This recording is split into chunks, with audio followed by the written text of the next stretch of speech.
Welcome. My name is George Pearson, and I run the How to Gurus channel here on YouTube. Most of the videos on my channel are short demonstrations of the different tools and techniques that you'll find in different software programs. Right now I have several hundred of these quick videos available on YouTube. This video, though, is different. This is one in a series of longer project demonstrations that I'm doing that show you how to complete complex projects from start to finish, such as changing this background or adding in these swirls or changing hair color. All the images I use in these are public domain, and you'll find a link to the pictures in the description if you want to work along and follow my demonstrations. Okay, let's go ahead and move into the project. In this video, we're going to straighten up and do a little bit of cleanup on this image.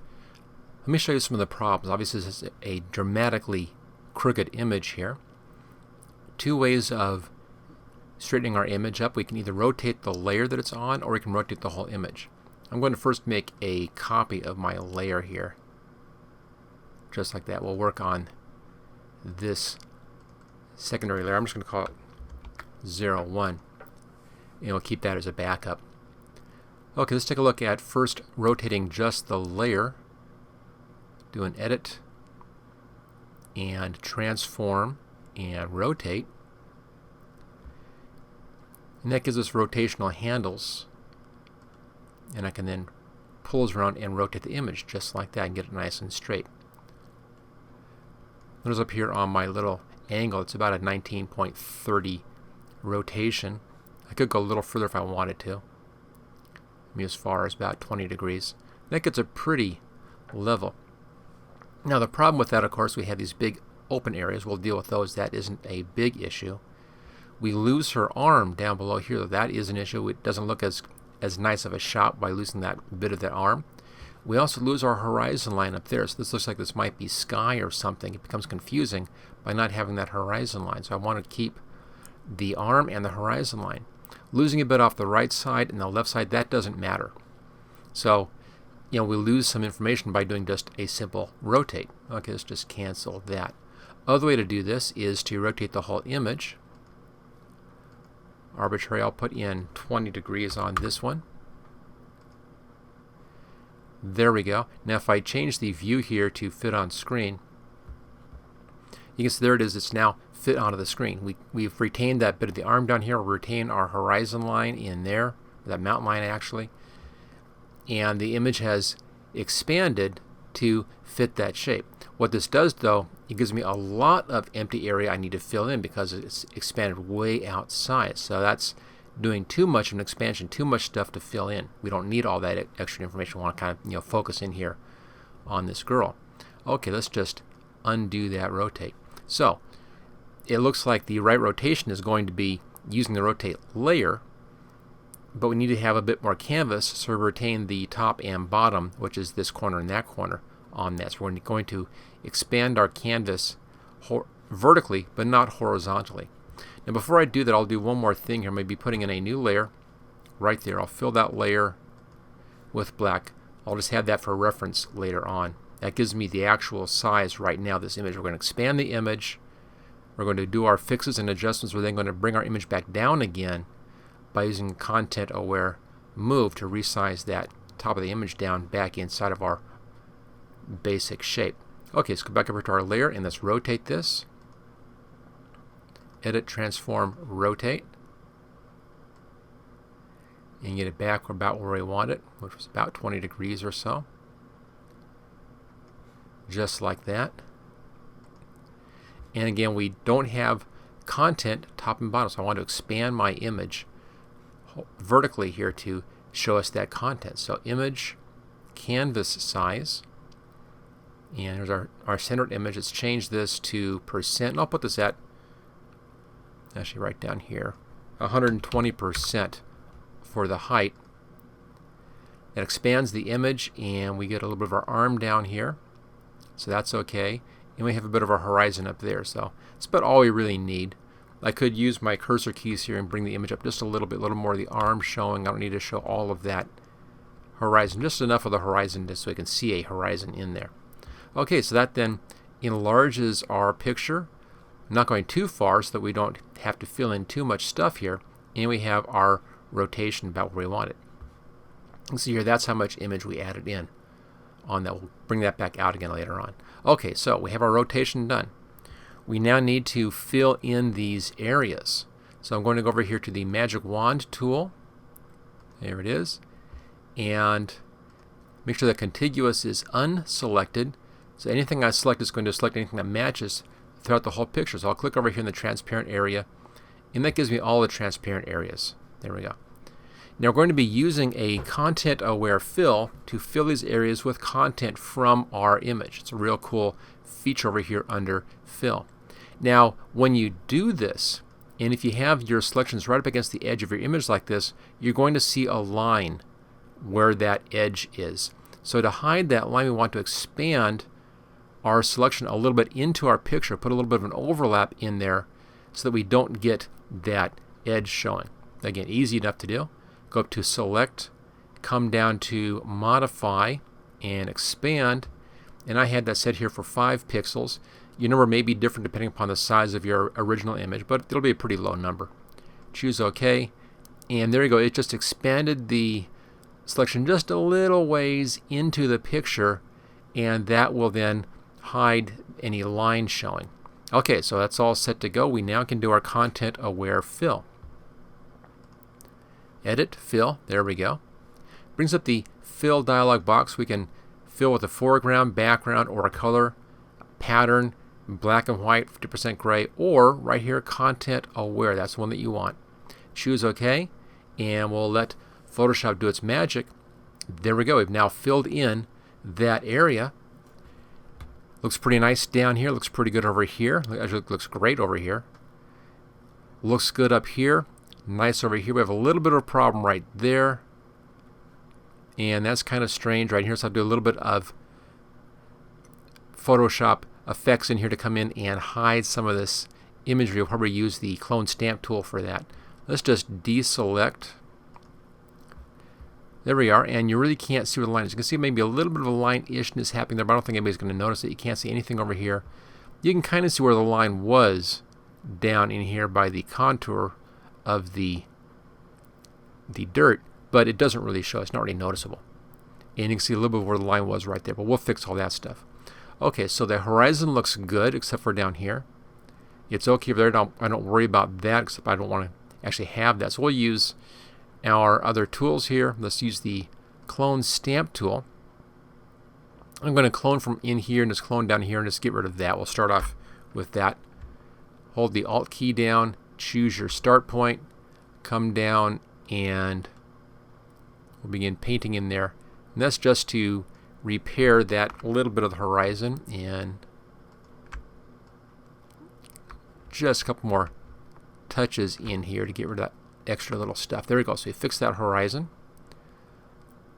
A little bit of line stuff there. I'm not really going to worry about that. But you could, spend some time in here and do a real nice job at cleaning up all that kind of stuff until it was perfect. There we go. So let's come in and we'll clean this out. I'm going to go for a little larger brush size here. Let's see how that looks. That's pretty good. And I'll grab some stuff down here and put it over this to just clean up this little bit of whatever that is, sticks and stuff. So again, I'll choose a spot down here. Now let's go over here and just paint in some of that. It'll take a couple of passes to do this.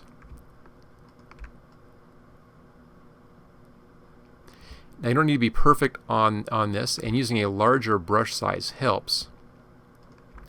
It makes it a little more difficult to see where you're copying from and copying to. That's enough, just a little bit of a cleanup in there. And I may want to get rid of a bit of that, bring in some of the mountain color in here, just subtly pulling that over.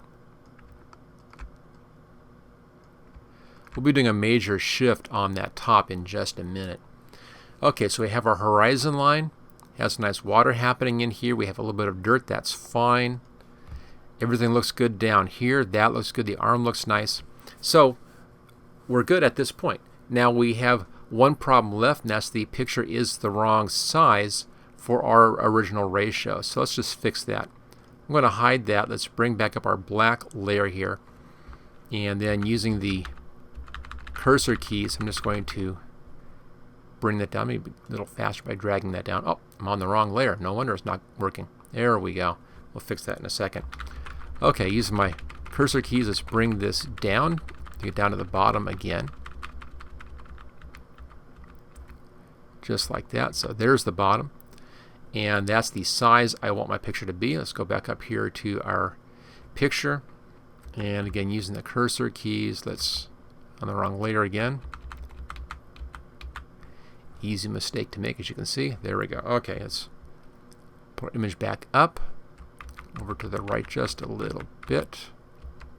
There we go. Okay, so there's the bottom of the picture. I could, if I wanted to, try to come in and do a little bit of clone stamping in here, make it just a little bit longer, but I think we're okay. I just wanted a little bit of that arm showing, just enough so you have that effect. Okay, so our picture is now nicely set, and we have our black in the background. So I know where that should be. Let me just double check, make sure that I have that exactly positioned right. Okay, there we are. Back to our foreground layer. Make sure that both of your layers are showing. And we're now going to just squeeze the picture down back into this shape again. So up here to Edit and Content Aware Scale. What this does is it will allow you to change the size of your image, and it will adjust the image as needed. It's very clever about doing this. So here's our overall image out there. I don't care about the sides. What I care about is the top. I want to pull the top down until we have it at that black section. Now it's very good at finding what needs to be protected by this area in here. So I can just pull this down, and you'll see it pulls the top of the picture down, but it's very good at not touching anything else. It has figured that out for us. So I'll pull it right down until I see that black. There's that black. And right at that point, it kind of pulls the whole picture down just a touch. I think I'm okay with that. I want to be just above the black area. There we go. So I've pulled that down. I've retained my horizon line.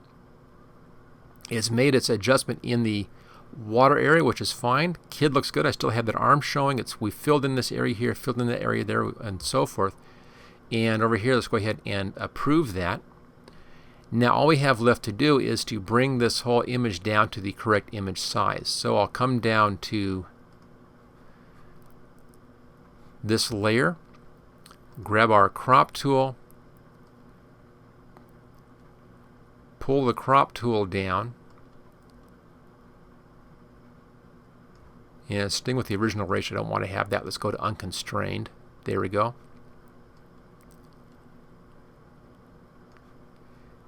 And let's make sure we have snap on as well. And that should help it snap to the edges of our picture. And then down to the black. And there it is. We've cropped it down to just that black area, which was our original image. I'll approve that. Now hide that. Bring our kid back up. And there we go. We've rotated that image. Used the content fill to fill in our missing areas. We did a little bit of clone stamp to make sure our horizon line was still up here, and we also cleaned out some of that junk in there, giving us a much better picture than our original. There's the original. Let me just reposition that to fit. Just using the cursor key right now to bring the little arrow keys to bring this back down to position again. There it goes. There's the original, and there's our fix. Much better picture, and as you can see, not that difficult to do as long as you know about using those content aware tricks. The content aware scale and also that fill allows you to fill with content aware if you're working on a picture. Okay, there we go. That is how you do that. Rotate an image and then fill in those missing areas using the content aware tools. I have a couple of questions that go along with this rotation and content aware technique. First one I have is, can this stuff be done with keyboard shortcuts? Now, everything I'll be doing in all of my demonstrations here, I'm using just the mouse and the menus and the tools, so it's easy to see what it is I'm doing. I'm not trying to hide anything. If I do, I'll mention what I'm doing, like I did with the cursor keys, the arrow keyboard for moving our image up and down. So I try to keep away from using keyboard shortcuts for all of these techniques so that you can easily see what it is I'm doing. But of course, everything has keyboard shortcuts on it. You can see them over here. If we go over here to Edit and scroll down on the right hand side, Photoshop actually lists the keyboard shortcut that does that particular tool. There's a free transform, Control plus the T. Your transforms over here, it brings these up. You can do your free transform with that. So you can use all these keyboard shortcuts, and it's just off screen, but I'll bring it up here. There's a link that says keyboard shortcuts down below here, and that brings up the keyboard shortcuts menu, and you can look at all of the shortcuts for all of the different items. This is the menu in here. Here's our edit. So all of your keyboard shortcuts for your menus. You can look at your panels, all your keyboard shortcuts for your panels, all your keyboard shortcuts for your tools. So all that stuff is available in here, easy to find. And of course, if you're doing anything repetitively, it's a good idea to go ahead and memorize the keyboard shortcuts for techniques that you find yourself doing over and over again. It's just a lot faster. But again, in my training, I'll be sticking with just the cursor and everything visible on the screen, so it's easy to see what it is that I'm doing. Now, one question I've been asked before is, if you rotate an image and you forget how far you rotate that, how can you get it back again? Now, the only way to easily do that is to do an undo steps. Either use the undo options here, your step backwards options, or you can go up to the window menu and come down to the history, and you can take a look through the history to find where you did that rotational step. Just scroll up and you can then find that. So there's our clone stamp and so forth. So we didn't actually do any rotation on this one pass. I was doing this other stuff in here. But you can go ahead and you can usually find that in your history. Now, if your history isn't showing you enough steps, you can adjust the number of steps saved in the history. Again, history is under the window menu and history right there. You can adjust the number of steps, go up to Edit and back up to Preferences again, and in General in here, let's come down, see if we can find where that's hiding at. There we go. Under Performance, right hand side, History and Cache, history states, mine's set at just 20. So if you need to have more states, if you're doing a lot of fancy stuff, you may want to raise this up possibly to 50, and you can then go back up to 50 steps in your history. Now, one thing about the history, when you close your program down, when you save this and close the file down, that deletes the history. You're not going to have that if you open up the file again later on. So if you need to make any of that kind of change, make sure you do it while you have the file still open, or you're going to lose that history. But it, again, very, very useful, an easy way to go back and see what you've done. And you can actually step back several. Let's go back here, for instance, to the clone stamp. There you go. That was where we're at on that clone stamp step. If I go back further, here's another clone stamp way back at that point. You can see here we were still working at this point on cleaning up some stuff in the water. Let's go back to the final step. So there you go. That's the only real way to do that, is to actually step back in your history. Or do what I always do. This is the easiest technique, of course, is just to make a copy of your layer and work on your copy and save your original down here, or save your file as a different name.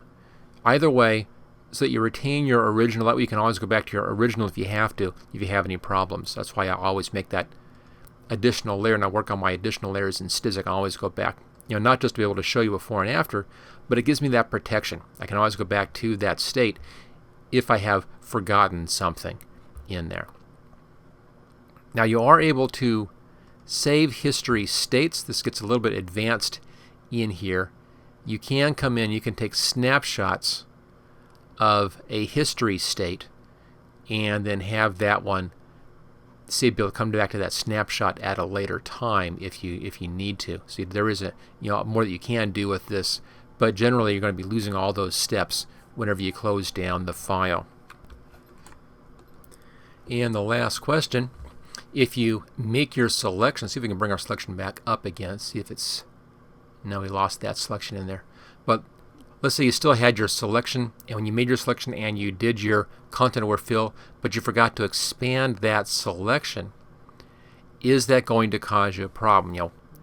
What's going to happen if you do that? Let me just show you that quickly here. I'll just make a new copy of this. Here's a new copy of that layer. Let's do a fast rotation on that. There we go. And let's hide that background. So there's our rotation, and if I use the magic wand and bring in our area here, now I'm not going to expand it this time. Wrong one there. Let's just cancel that, going a little bit too fast here for my own good. Want fill, content aware fill, let it figure that out. There we go. Now I had a white fill in the background, so you have a little bit of white stuff showing there. Just ignore that. That gave kind of an extra step. But let me just zoom in here. No, right over here on the right hand side. There you go. That's what you'll get in most cases if you don't expand your selection a little bit. You just get a little line in there, and you can see where that edge is. Of course, just use your clone stamp tool and clone and stamp and hide that again. It's not that big of a deal. So it's just a little technique, little additional step that makes things a little bit better on your final output. It's a little bit easier. You don't have to do as much cleanup on your image, but there you go. Okay, so that again is how to do a rotate and then use the content aware tools to fix and finish off the image. Thank you for watching this special Photoshop photography project video. Don't forget to subscribe so that you will get first notice of new project videos in the future. Just click on this link right here where it says subscribe here. You can get all 12 project videos in this series along with 26 special videos demonstrating the tools and techniques that I used in these projects by clicking on this link right down here. And then thank you again for watching this training video.